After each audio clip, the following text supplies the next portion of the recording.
Young boy defends leader's daughter from bullies. Next day, Hell's Angels flood school. This emotional USA-based story will leave you speechless.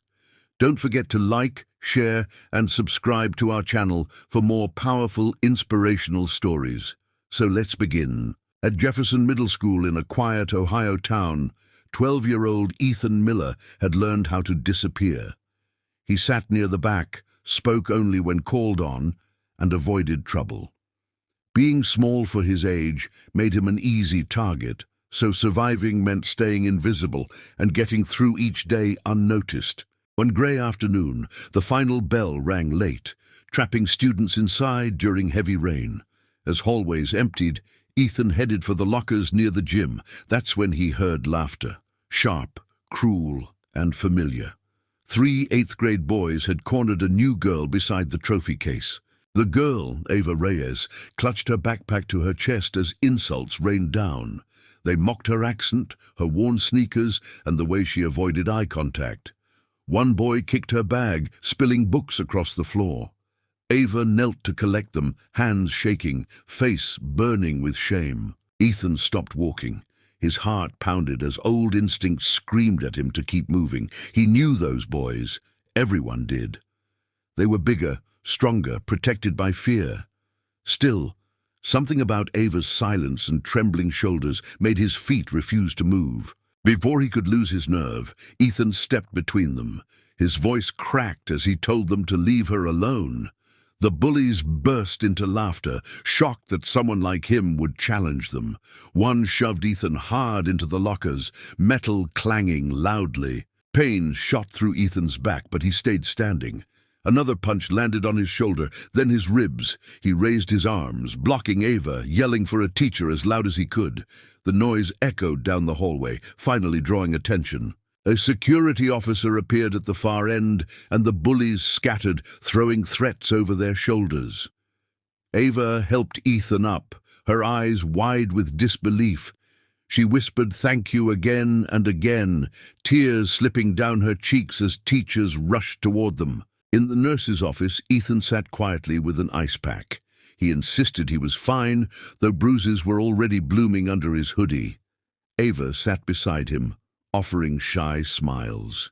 She never mentioned her family, and Ethan never asked. That evening, Ethan walked home under clearing skies, sore but strangely lighter. He hadn't won a fight, but he hadn't run either. Across town, Ava recounted the story to her parents. Her mother listened in silence, while her father's jaw tightened with restrained fury. Late that night, Ava's father made a call few people ever received.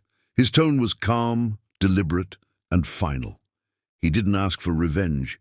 He asked for respect, accountability, and a lesson the school would never forget.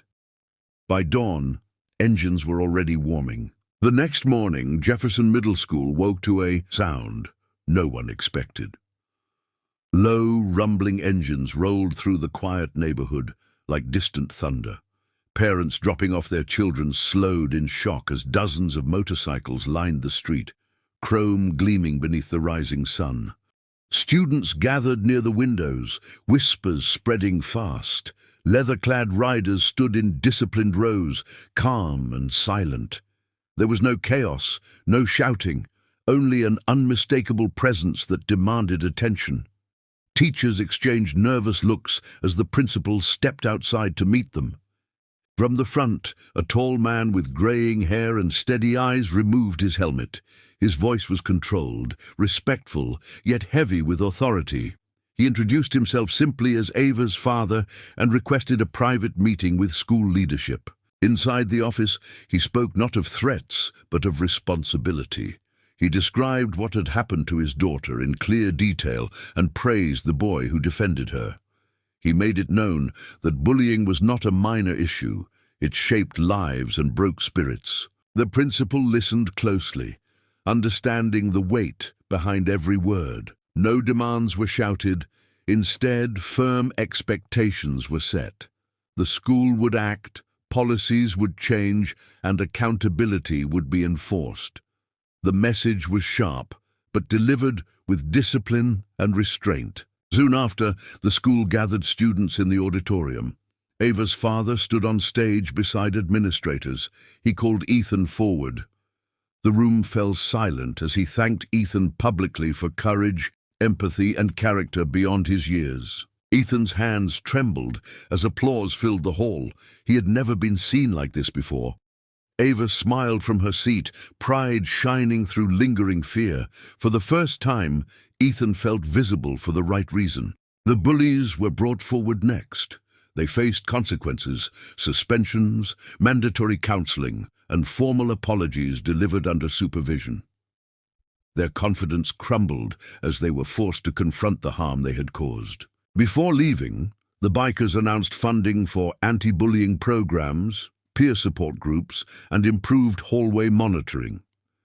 Counselors were added, and a scholarship fund was quietly created in Ethan's name, meant for students who stood up for others. By midday, engines roared once more. The riders mounted their bikes and rolled away as calmly as they had arrived. Teachers exhaled. Students buzzed with stories that would follow them for years. Life slowly returned to normal, but something had shifted. Hallways felt safer. Eyes watched more carefully. Kindness carried new weight. Ethan and Ava became close friends, bonded by a moment of bravery. Long after the motorcycles disappeared, the lesson remained clear.